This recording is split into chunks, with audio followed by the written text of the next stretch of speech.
Здравствуйте все! Добро пожаловать на канал Магия Песка. Старинные гаремные гадания из Турции для вас. Дорогие зрители, гости канала, не забывайте подписываться, нажимайте на колокольчик и получайте уведомления о новых видео.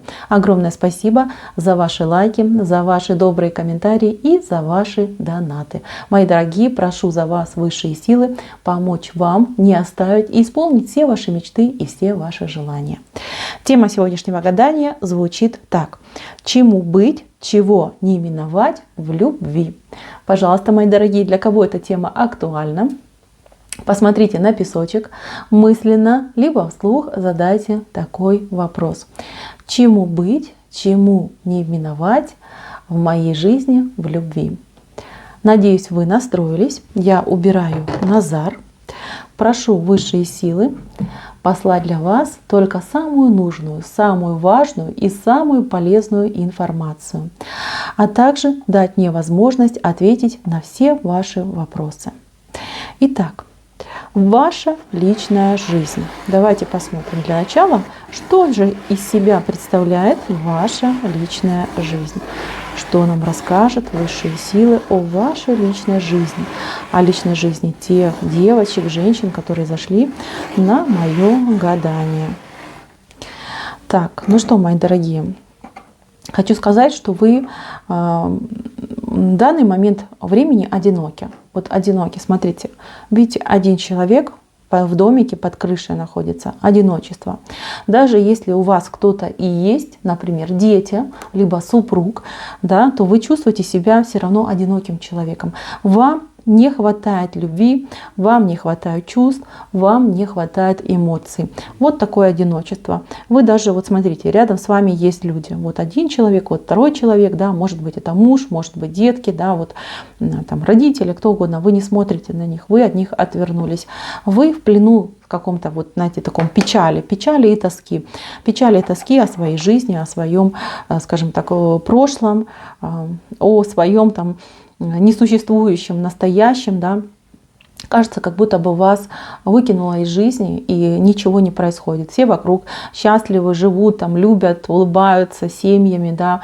Пусть там спорят, пусть ссорятся, но тем не менее вместе, да. Вот есть коннект между людьми, а у вас такого нет, и вы из-за этого очень сильно грустите. Мои милые, стремится ваше сердечко к любви. Вот оно, сердечко, к тому, чтобы были хорошие партнерские отношения. Более того, скажу, что здесь девушки, женщины, которые зашли на это гадание, готовы вкладываться в отношения, вкладываться в мужчину, прям все на себе, да, тащить, лишь бы получать вот любовь, лишь бы получать вот эти яркие эмоции. Вот так вот, мои дорогие, соскучились. Вы реально соскучились по любви и по эмоциям. Сердечко просит, душа просит, хочу, умею любить, хочу любить. Дайте мне человека, с которым я реализую эту свою любовь. Здесь, конечно же, тяжело, кажется, что жизнь проходит мимо, а я и не жила. Вот такие вот прям идут слова. Мои дорогие, что я хочу вам сказать? Вы поглощены своей грустью, поглощены своей тоской, скорее всего, о, скажем так, неоправдавшихся надеждах из прошлого. Я вижу, что в прошлом у вас были отношения, были люди, которые, скажем так, вы на тех мужчин, которые были в прошлом, да, возлагали какие-то особые надежды, особые мечты, скажем так, вкладывались, да, в тех же мужчин, но мужчины были неподходящие вам, неподходящей категории, разные с вами по статусу, по менталитету, по темпераменту, ну вообще не ваши, да, не ваши. Но вы по доброте душевной принимали всех. В плане того, что ну, не всех, да, я просто говорю для большого количества девушек, женщин, что вы принимали в любом виде мужчину, лишь бы вот были чувства, были эмоции. И всегда вы жили как будто бы в аванс, да, что, дескать, сейчас, может быть, у меня не очень в отношениях, но в будущем мы же любим друг друга, все у нас будет замечательно. И когда приходил день там, зарплаты, да, получалось, что ну, И все это было пустое, да, все это было пустое, люди все-таки были там либо абьюзеры, либо какие-то приспособленцы, либо просто наглые обманщики. Вот такая ситуация была. Я вижу, что многие пережили просто вот прям, я не знаю, много тут дорог разочарования, причем таких, знаете, какие-то глубокие ямы, прям ямы, вы в пропасть как будто бы падали с мужчинами, да, которые, ну, недостойны. Вас загоняли в какие-то жуткие состояния, тоски, печали, не знаю, тут были и оскорбления. И даже я вижу, вот вообще, я терпеть этого не могу, да, всегда против этого выступаю. Тут даже мог мужчина руку поднимать, понимаете, вот такая даже идет ситуация, мои милые. И вы, что самое вот для меня странно, вы все равно пытаетесь оправдать тех людей, да, найти им оправдание. Конечно, вы не всем их оправдываете, но тем не менее, да, пытаетесь в себе какой-то изъян найти, сказать, что, дескать, нет, ну я ж тоже виновата. Мои дорогие, вот ни в чем вы не виноваты. Вы виноваты лишь только в одном, что хочется любить, а хороший мужчина не попадался, да, и что вы человек жертвенный, что вы в любви себя без остаточка отдаете, да, даете себя выпить до самого донышка.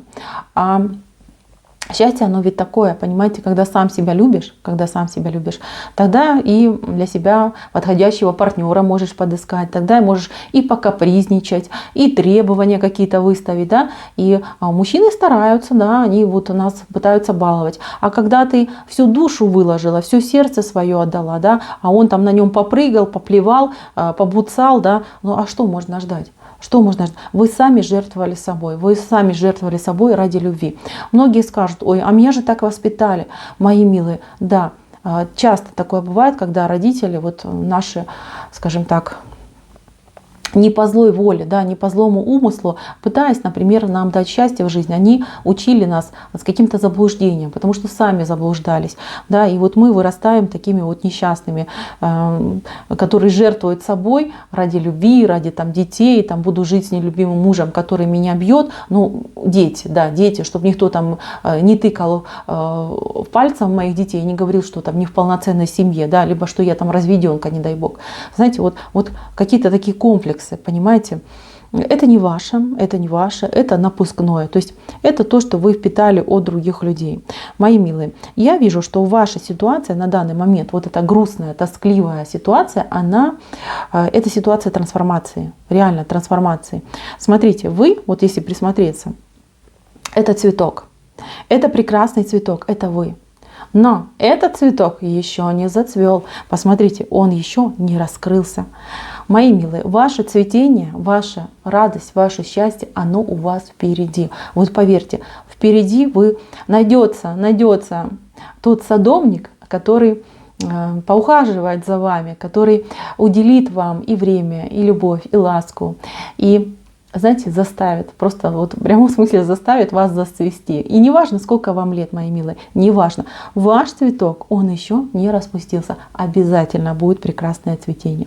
Сейчас мы будем смотреть, кто же тот человек, который подарит вам счастье, который подарит вам это безумное, прекрасное цветение. Желание жить, желание любить, желание быть счастливой. Так, покажите нам высшие силы, кто этот человек, который поменяет жизнь девочек, женщин, которые зашли сегодня на мое гадание. Кто этот человек? Откуда он? Где он? Как повстречается? Где его искать? Где его ждать? На что можно с ним надеяться?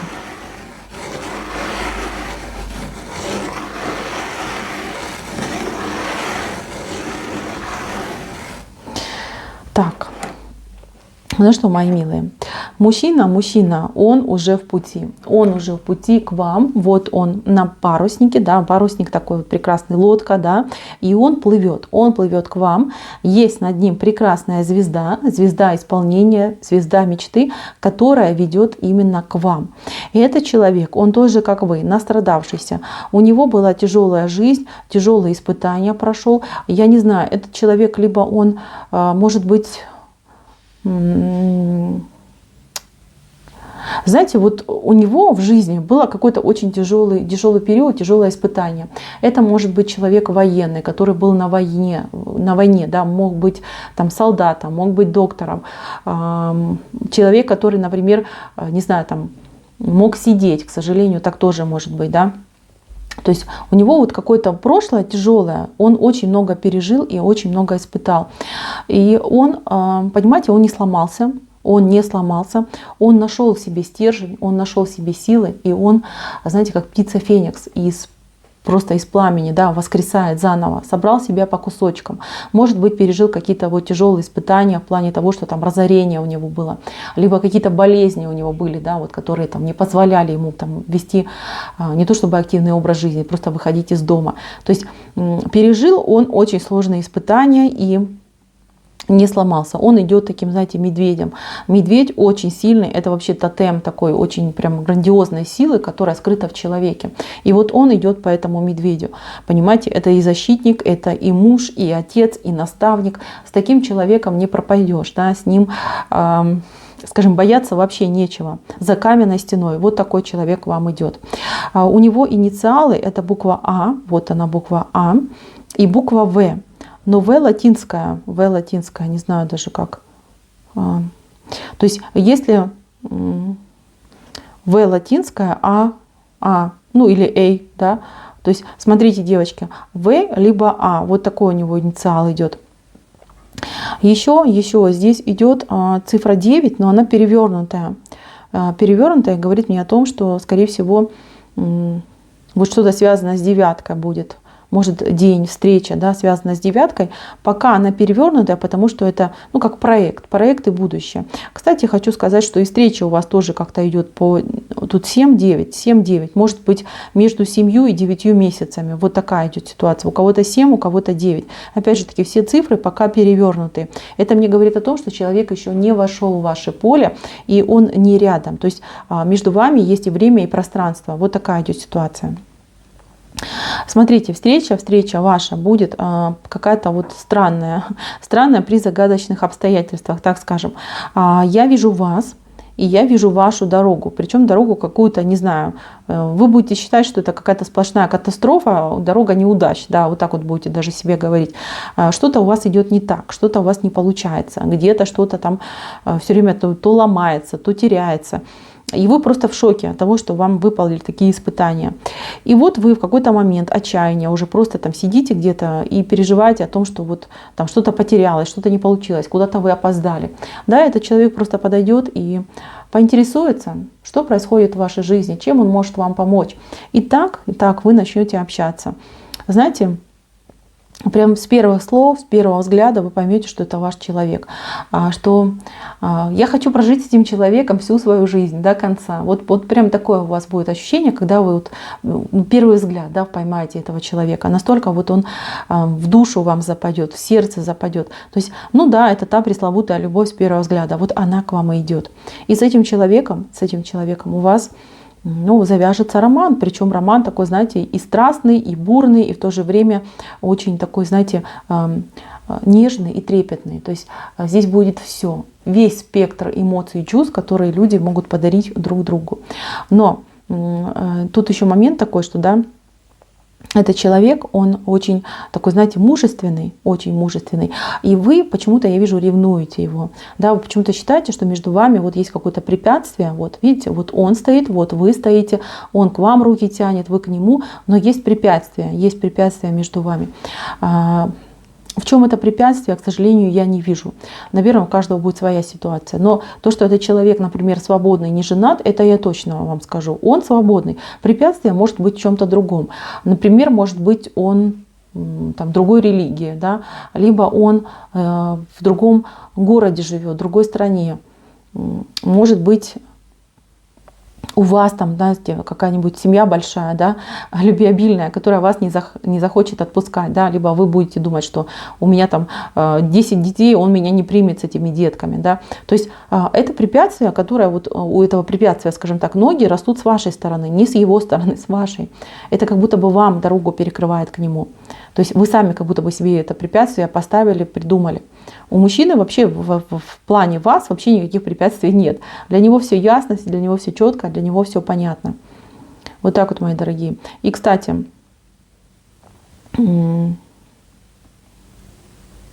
здесь вот интересно, есть такой момент. который говорит мне о том, что вы можете вот, ну, в прямом смысле, да, этого человека, скажем так, морочить, да, морочить ему голову, да, морок на него наводить. То есть он в какой-то момент может вообще просто сбиться с ног и не понимать, что вы от него хотите, любите, не любите, нравлюсь, не нравлюсь.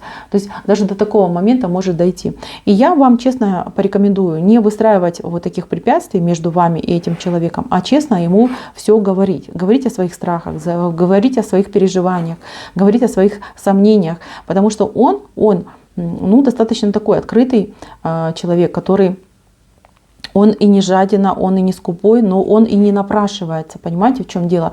Он может посчитать, что вы очень деликатная девушка, деликатная женщина, и вы просто, ну, скажем так, не можете ему отказать. Да? Он может понять вот это так. К сожалению, это может быть. Поэтому, еще раз говорю, все свои страхи, все свои сомнения лучше с ним проговаривайте. И будет от этого большая польза. Знаете, я вижу, что вы вместе. Я вижу, что вы вместе, и я вижу, что два человека обретают друг друга в этом огромном мире и живут долгую счастливую жизнь. Вот это мне очень нравится. На этом я и закончу свое гадание. Огромное спасибо за ваше внимание. На этом все. Всем пока-пока.